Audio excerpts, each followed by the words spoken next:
Hello everyone, I'm Prashant from sipfund.com.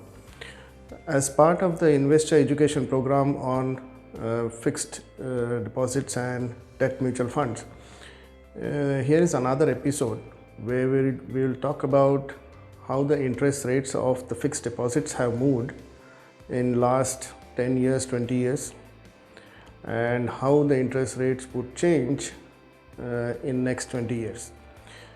It's very difficult to say how the rates would change, but there is a clear historical data which will give you an idea which direction the FD rates are going to go. So consider an example where you have, say, 1 crore invested in a FD, and at the current FD rate, some banks are giving 6%, some are giving 7%. So let's take 7% as our example for calculation. So on a 7% rate, you would be getting 7 lakhs per year pre-tax. Post-tax, it could work out to something like 6.5 or 6 lakhs, which is comfortable 50,000 per month. Now, would this continue to be 6% or 7% in 10 years down the line? Would you get a FD rate of still 7% down the line? We know for sure we won't. Because if you look at 20 years back or 30 years back, FD rates were as high as 13% or as high as 14%. So what has been going on in FD rates? What has been going on in other countries? And how it's going to change FD rates in our country? So to understand that, let us look at the interest rates or 10-year GSEC rate, which is also the government issued bond rates from various governments of the developed countries, and then we will come to the GSEC rate of RBI, which is issued from the Reserve Bank of India. So now, if you look at say this graph, this is a 10-year treasury constant maturity rate. Now mind you, this is not the fixed deposit rate of US, this is similar to the GSEC rate of Fed, which is Central Bank of America. Now if you look at 1990, the interest rates were close to 8%.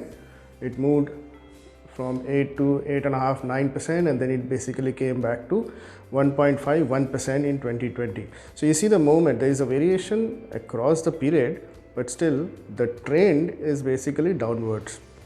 Now the FD rates in these countries also more or less follow the central bank's yield curve, which is what we are showing here. Fall in the interest rates gets reflected in the fall in the fixed deposit rates for that country or for that currency. So this is for the US dollar. We can look at UK. Again, UK was offering a pound interest rate of 11% in 1990. Now it is less than 1%. So almost a change of 10% in last 30 years. You can look at another country, which is Japan, and Japan is very typical because currently it is hovering around sub-zero level. The interest rates are sub-zero level. So it has seen a high of 8% in 1990, just after 1990, and it has touched 0.02% in 2020. A negative interest rate regime. Very interesting, because you could see that happening in some other countries. We can look at Germany also. Germany also had a rate decline from 8%, and this is, mind you, it was a Deutschmark until 2000 and was offering an 8% rate, and after 2000 it was a euro currency, and therefore again the European Commercial Bank or European Central Bank was controlling more or less the monetary policy and therefore the interest rates. So you see in 2020 the rates have come down to 0.2 and almost going sub-zero. If you then look at the China interest rate, and China is little odd one out here because it's been developing since it's a developing country since 2000, and it has never kind of reached a developed country status. The interest rates of Chinese currency has been going up and down. So you can see the 5% coming down to 2.5%, again going 5%. Part of the reason is it's also pegged to the US dollar, and therefore the variation of the interest rates more or less gets influenced by how the pegging has changed or not changed. So the most important thing for us therefore is the interest rates movements in India.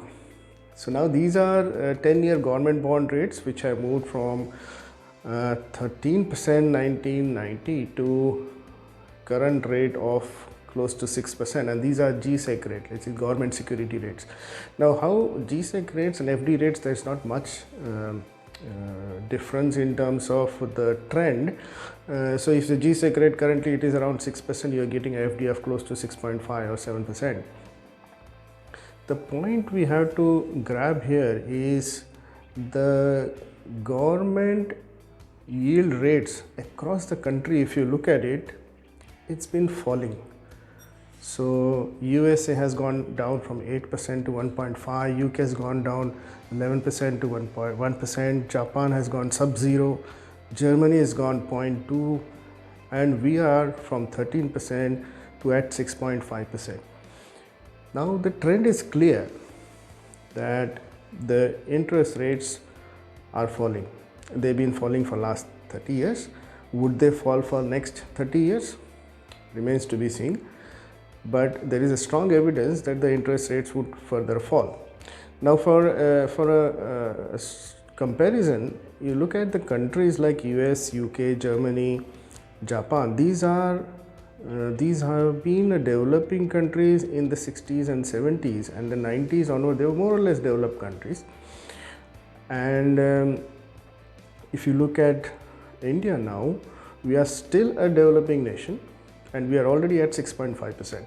So a developing country, 6.5%, we might see a small increase, maybe 7.5, but next 30 years, one thing is clear, that these rates will only head southward, which means you could see by the time you retire or by the time you are 30 years into future, our interest rate or our FD rates could also be close to 1% or 2%.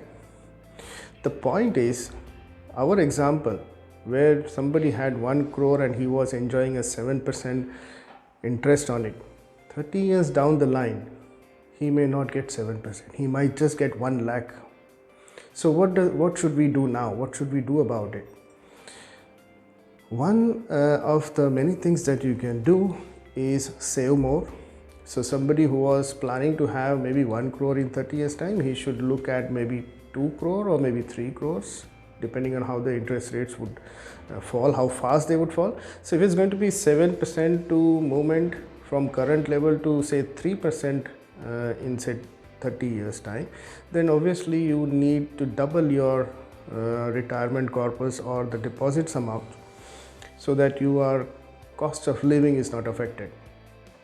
Mind you, I'm completely not touching on the inflation rate at the moment.